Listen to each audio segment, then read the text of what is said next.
সকালবেলা গ্রামের বাতাসে আজ এক অদ্ভুত শান্তি। মাটির গন্ধ, পাখির কুজন, আর দূরে কোনো একটা গরুর ঘণ্টার শব্দ, সবকিছু মিলিয়ে যেন এক অদৃশ্য সুর বেজে চলেছে। এই সুরের সঙ্গেই তাল মিলিয়ে হাঁটছে কৃষক রইস উদ্দিন। রইস একজন সাধারণ কৃষক। বাবার রেখে যাওয়া 3 বিঘা জমি তার সমস্ত ভরসা। প্রতিদিন সূর্য ওঠার আগে মাঠে যান আর সূর্য ডোবার পরে ফেরেন। মাটি যেন তার আপনজন, সে এর হাসি বোঝে, কান্না বোঝে।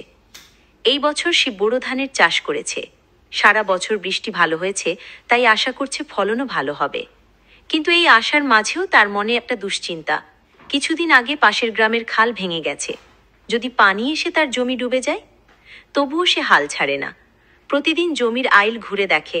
ধানের শীষে মিষ্টি গন্ধ পেলে তার মন ভরে ওঠে, যেন সন্তান বড় হয়ে উঠছে মায়ের চোখের সামনে। একদিন বিকেলে সে জমির পাশেই বসে আছে। হঠাৎ গ্রামের এক বালক এসে বলে, কাকা, আপনি তো অনেক কষ্ট করেন, ধান কবে কাটা হবে? রই শেষে বলে, আর কটা দিন, দেখিস এই মাঠ সোনার মতো ঝকঝক করবে। তখন এই গন্ধে পুরো গ্রাম ভরে যাবে। ধান কাটার দিন এলো। গ্রামের লোকজন, আত্মীয় স্বজন সবাই এসে সাহায্য করতে লাগলো।